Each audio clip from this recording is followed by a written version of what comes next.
Halo anak-anak terkasih, anak-anak generasi penerus bangsa, anak-anak yang siap mempersiapkan masa depan yang gemilang untuk hari-hari depannya. Saat ini kita akan kembali belajar tentang materi matematika wajib kelas 12 SMA, yaitu bab aturan pencacahan. Dengan tutornya saya sendiri, Retno Novitasari. Oke, kita mulai masuk. Sebelum saya masuk ke aturan pencacahan, maka saya akan mereview kembali tentang teori himpunan. Teori himpunan sudah pernah kalian pelajari di SMP, dan di sini saya review kembali karena materi ini konsep dasarnya akan kita pakai dalam aturan pencacahan dan juga akan banyak muncul dalam soal-soal TPS, tes potensi skolastik. Ya, kita mulai dengan teori himpunan sendiri. Sebuah himpunan adalah sekumpulan objek-objek tertentu yang mempunyai arti. Sebuah himpunan biasanya ditulis dengan huruf besar seperti A, B, C, dan seterusnya dengan menggunakan huruf kapital. Elemen atau anggota himpunan ditulis di dalam tanda kurung kurawal.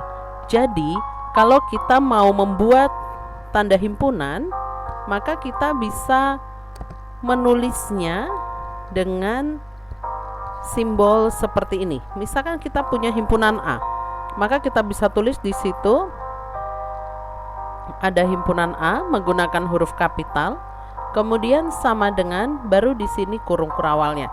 Misalkan anggota himpunan A adalah 1, 2, 3, maka kita tulis seperti ini, kemudian kita tutup lagi dengan kurung kurawal. Jadi kurung yang dipakai harus kurung kurawal. Oke, kita lanjut.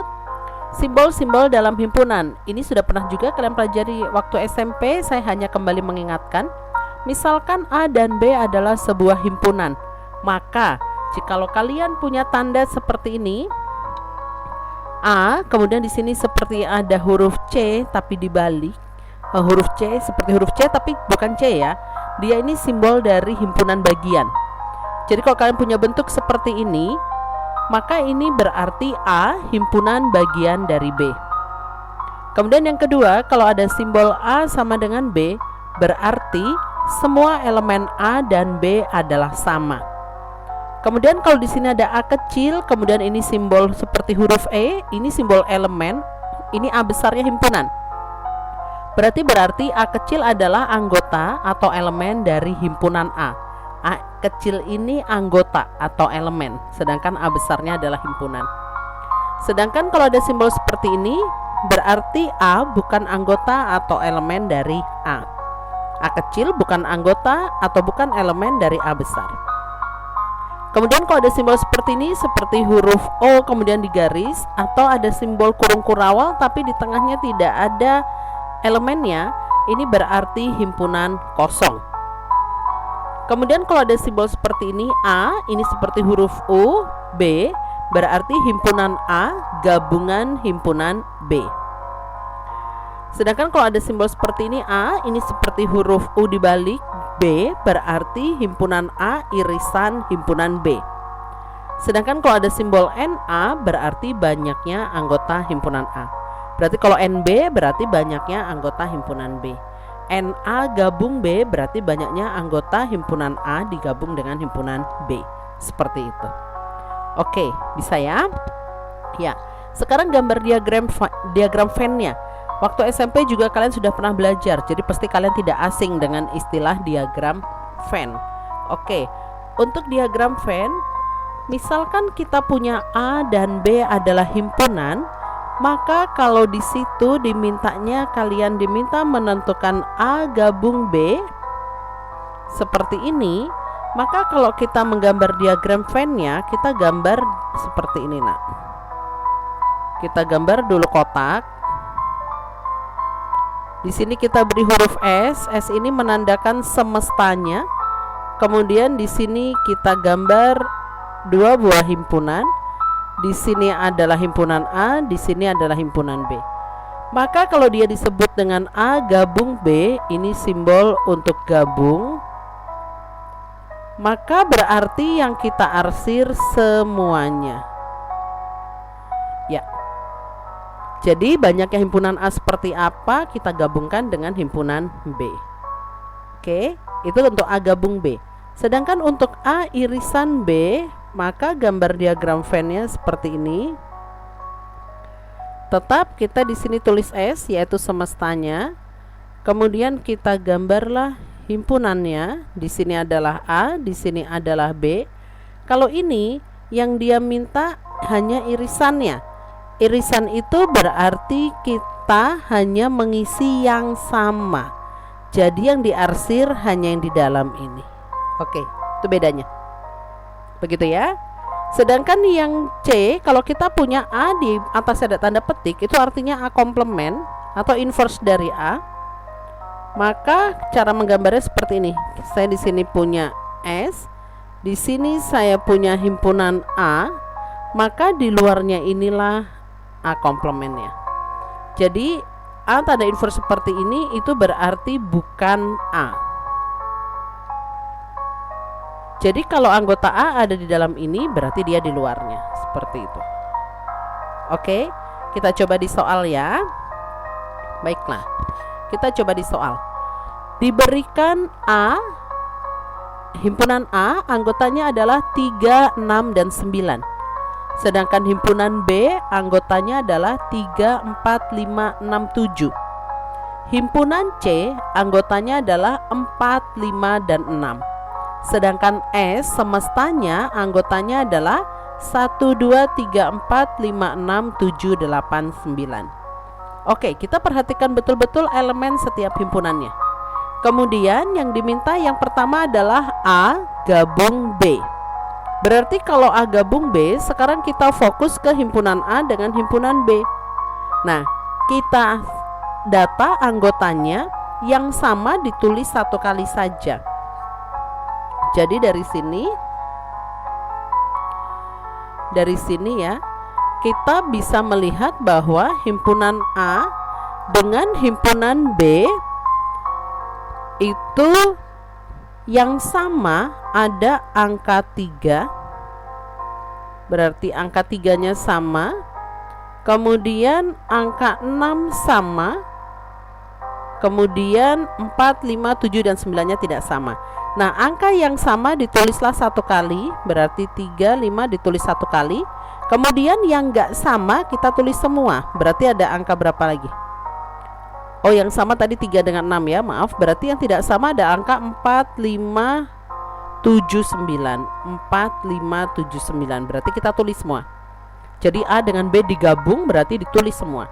Jadi A gabung B-nya adalah elemennya 3, 4, 5, 6, 7, 9. Kemudian NA gabung B-nya berarti tinggal kita hitung ada berapa ini? 1, 2, 3, 4, 5, 6. Oh, berarti NA gabung B-nya ada 6. Begitu.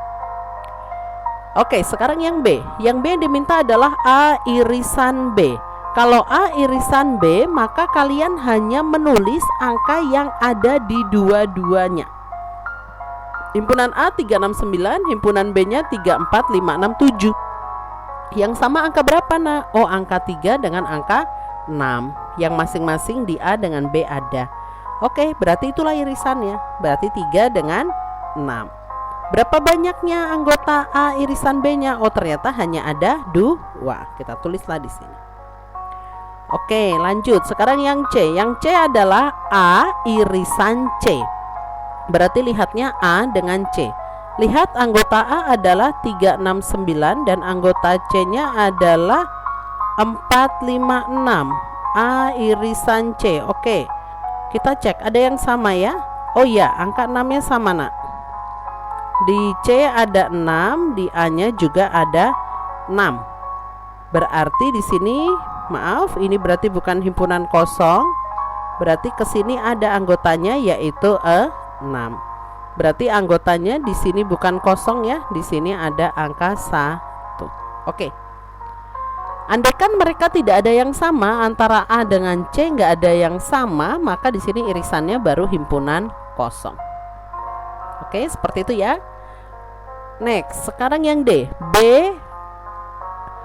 apostrof seperti ini atau B komplementnya. Sekarang kita lihat ceknya B dengan S. B ada 3, 4, 5, 6, 7. S itu himpunan semestanya. Berarti kalau di situ diminta bukan B, berarti 3, 4, 5, 6, 7 itu anggotanya B. Maka bukan B-nya berarti 1, 2, 8, 9. 1, 2, 8, 9. Begitu ya. Jadi banyak anggotanya ada 4. Nah, satu lagi, kalau yang ditanyakan adalah A gabung B gabung C. Berarti dari A, B dengan C kalian data, yang sama ditulis satu kali, yang berbeda ditulis semuanya. Berarti angkanya berapa saja? Ada 3, oke betul, ada 4 betul, ada 5 betul, ada 6 betul, ada 7 dan ada 9. Nah, ini kita data, berarti banyak anggotanya ada berapa? Ada 6. Oke, simple ya. Bisa ya sampai situ ya. Oke, kalau bisa mungkin kita bisa tarik napas dulu, sedikit mengambil udara supaya bisa lebih berkonsentrasi, dan katakan di dalam hati kalian, mathematics is fun. Oke, kalau sudah kita lanjut ya. Ya, sekarang ada soal bentuknya seperti ini. Ini juga waktu SMP kalian sudah sangat familiar anak-anak. Soalnya begini. Dalam suatu survei berbentuk kuesioner dari 100 siswa yang disurvei, diperoleh hasil sebagai berikut. 75 siswa memiliki TV, 45 siswa memiliki mobil, 35 siswa memiliki TV dan mobil. Maka pertanyaannya adalah banyak siswa yang tidak memiliki TV dan mobil. Kita data ya anak-anak. S itu berarti semestanya, jumlah seluruh siswa berarti ada 100.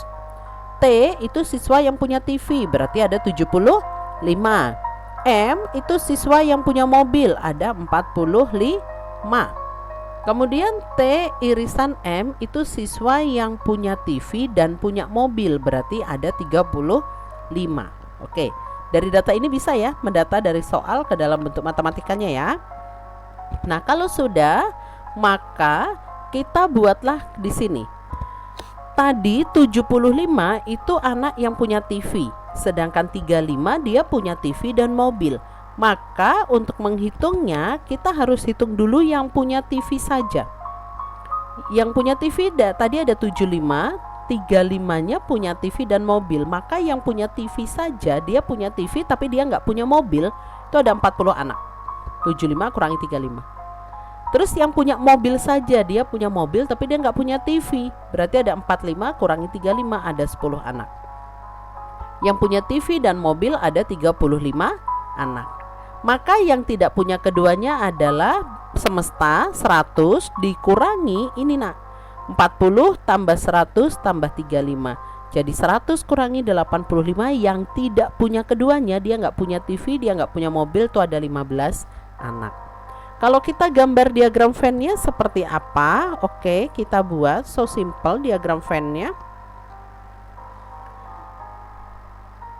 Jadi di sini kita buatlah kotak seperti biasa, diagram Venn harus kita buat kotaknya. Kemudian di sini semestanya. Di sini kita buatlah himpunannya. Ini Ibu tulis T, yaitu yang punya TV. Kemudian di sini saya tulis dengan M, itu yang punya mobil. Yang punya TV dan mobil ada 35 nak. Berarti ini yang kita isi dulu di tengah. Ini 35. Kemudian yang punya TV saja itu ada 40 dan yang punya mobil saja ada 10.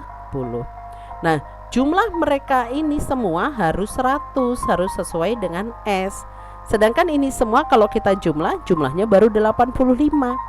Berarti supaya jadi 100 kurang berapa? Kurang 15. 15-nya taruh di mana? Taruh di luar.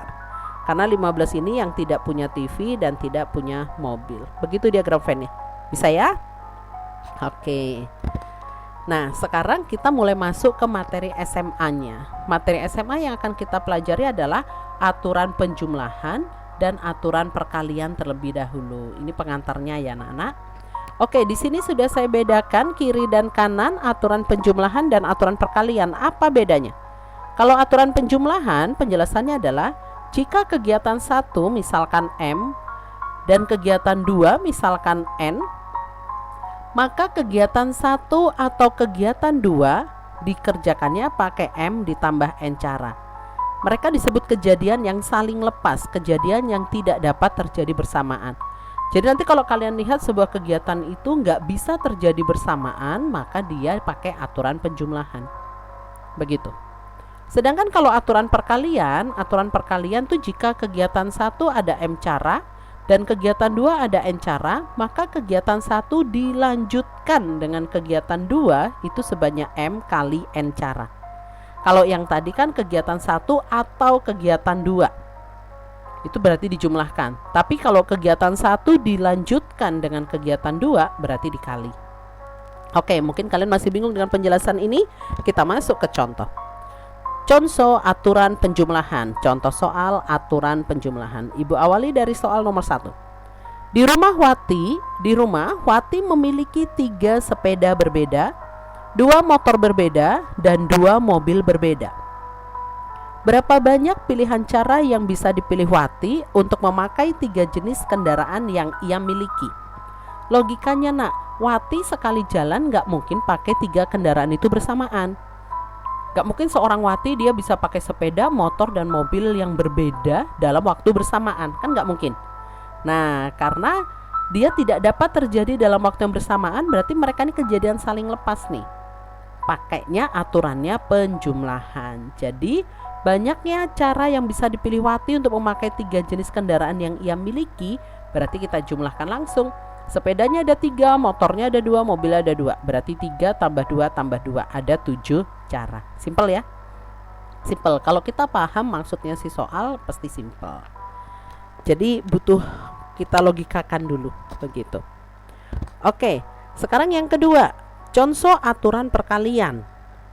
Aturan perkalian contohnya ibu kasih seperti ini.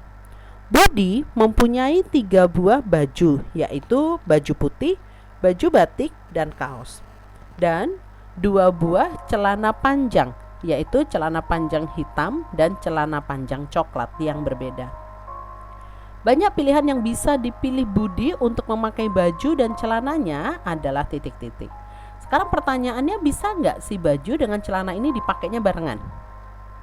Oke, jawabannya pasti bisa ya. Malah kalau dipakainya salah satu nggak barengan malah aneh. Dia mau jalan-jalan cuma pakai baju nggak pakai celana, atau dia jalan-jalan cuma pakai celana nggak pakai baju, kan nggak mungkin. Berarti si baju sama si celana ini bisa dipakai bersamaan, gitu kan?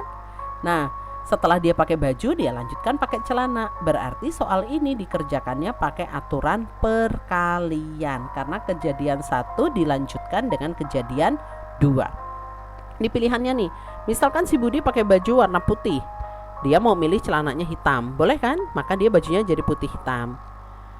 Atau si Budi mau pakai baju putih, dia pilihan celana coklat, berarti jadi putih coklat, gitu kan? Atau dia, bosan dia pakai putih, saya pakai batik, gitu, boleh juga. Tinggal pasangkan aja celananya. Jadi akhirnya ada 6 nih, 1, 2, 3, 4, 5, 6 pasangan baju dan celana yang bisa dia pasangkan. Cara cepatnya pakai aturan perkalian, 3 kali 2 sama dengan 6 cara. Oke, mudah ya? Ya. Sekarang yang ini masih aturan perkalian juga. Tapi kalau sudah kaitannya dengan angka seperti ini, kita bisa sebut juga dia dengan aturan filling slot, aturan pengisian tempat. Contohnya, dari angka-angka 1, 2, 3, 4, 5, 6, 7, 8, 9, tentukan banyak angka ratusan yang dapat dibentuk. Angka ratusan yang dapat dibentuk jika yang A angka-angka penyusunnya boleh sama, yang B angka-angka penyusunnya harus berbeda, yang C angka yang terbentuk adalah angka genap boleh sama, yang keempat angka yang terbentuk adalah angka ganjil berbeda. Kalau kalian ketemu soal seperti ini, nah perhatikan di sini. Kalau di sini mintanya dia ratusan, kita harus ingat bilangan ratusan itu terdiri dari 3 angka. Jadi kalau bilangan ratusan dia akan terdiri menjadi 3 angka. Kenapa ibu bisa bilang 3? Karena kalau 1 itu satuan namanya. Kemudian ibu buatlah misalkan angka 12, berarti ini disebut dengan puluhan.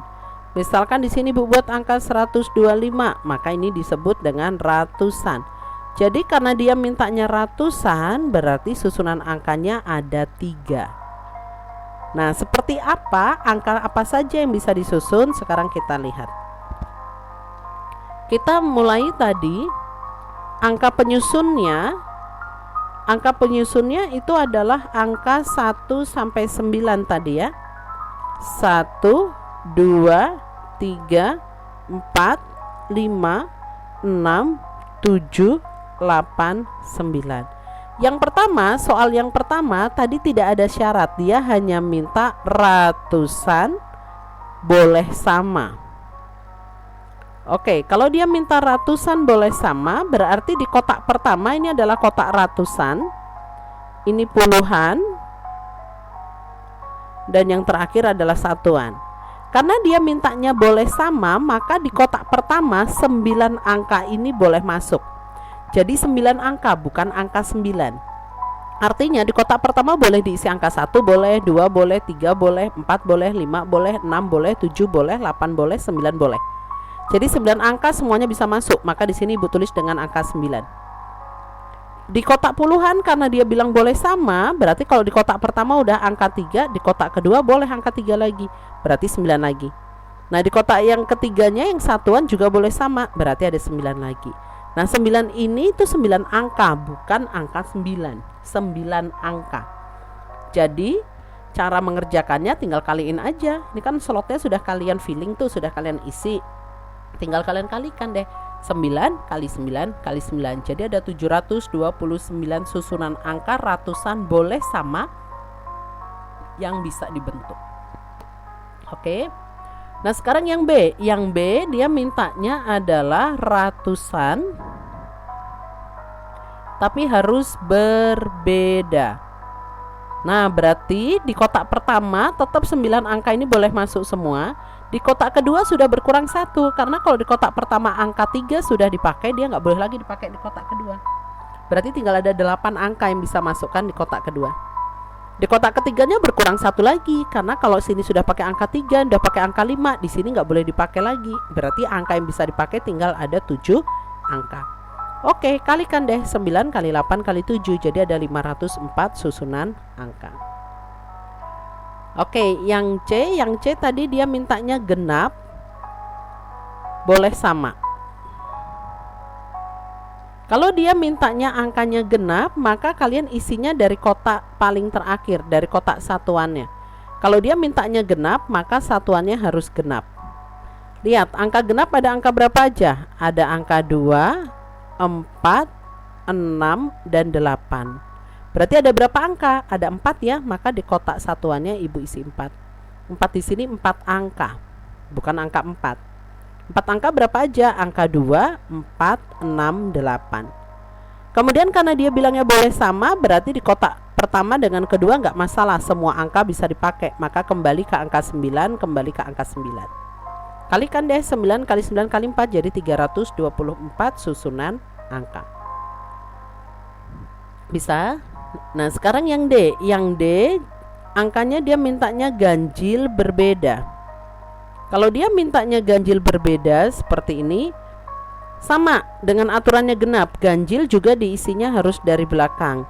Di sini berarti satuannya harus ganjil. Cek di situ angka ganjil angka berapa aja? 1, 3, 5, 7, 9. Oke, ada 4 atau ada 5, Nak? 1, 2, 3, 4, 5. Oke, maaf, ada 5 di sini ya. Berarti ini bukan 4, di sini 5. Kemudian di kotak depan sendiri dia harus berbeda. Jadi tadinya angkanya ada 9, udah dipakai 1 di belakang, berarti di depan tinggal ada 8. Bukan udah dipakai 5 ya, karena kita makanya hanya 1 di sini, cuman 5 angka yang bisa terisi. Di kotak keduanya berkurang 1 lagi, 7. Berarti 8 kali 7 kali 5. Oke, 8 kali 7 kali 5. Berarti jawabannya adalah 284 ya, 280 susunan angka. Oke, seperti itu.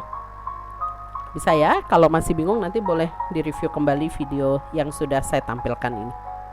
Kita lanjut dulu. Nah, sekarang kita masuk ke contoh soal gabungan antara aturan penjumlahan dan aturan perkalian. Contohnya seperti ini. Dari kota A ke kota D dapat ditempuh dengan banyak jalur seperti pada gambar. Berapa banyak jalur yang dapat dilalui dari kota A ke kota B? Kalau kita lihat di gambar ini, ternyata kalau kita dari kota A mau menuju kota D, kita harus melewati kota B atau kota C. Ada dua cara. Maka kita harus membuat jalurnya juga ada dua. Yang pertama, jalur pertama itu dari kota A ke kota B baru ke kota D.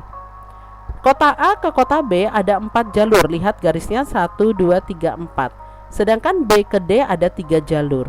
Maka di sini pakai aturan perkalian. Kenapa? Karena selesai dia dari A ke B harus dilanjutkan lagi B ke D. Pakai di aturan perkalian ada 12 cara. Sedangkan jalur kedua itu dari kota A ke C ke D.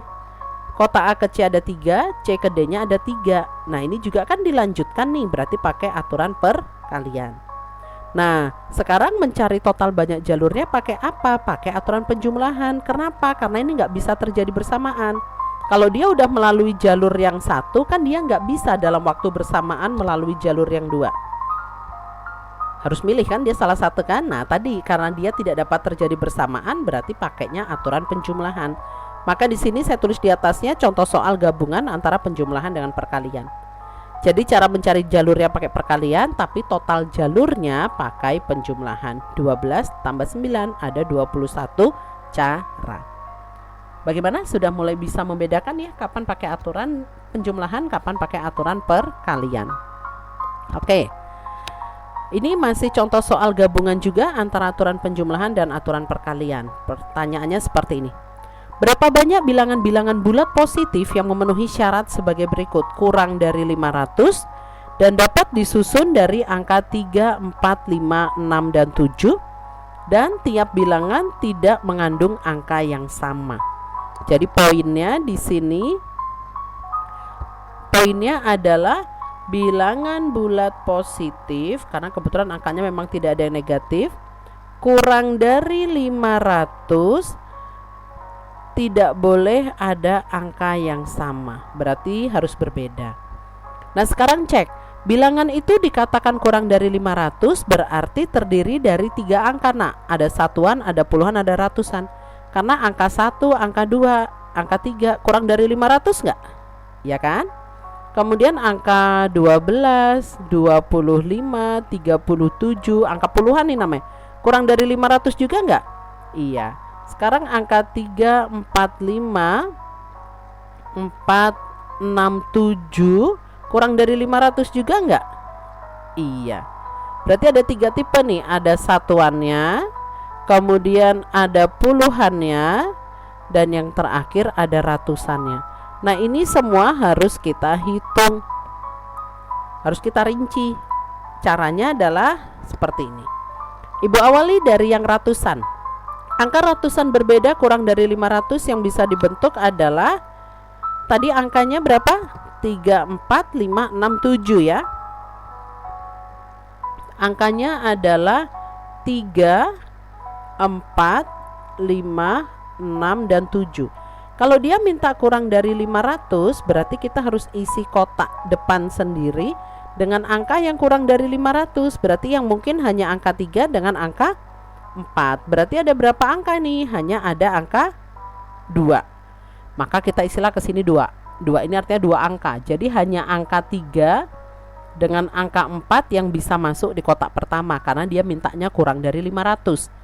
Andaikan dia mintanya kurang dari 600, berarti angka 5 bisa masuk, berarti ada 3 gitu. Jadi berkembang aja, gitu ya. Sedangkan di kotak kedua angkanya ada berapa? Angkanya ada 5, tapi kan dia minta berbeda, berarti harus dikurangin 1. Udah dipakai 1 di kotak pertama, berarti angkanya tinggal ada 4. Di kotak ketiga berarti angkanya tinggal ada 3.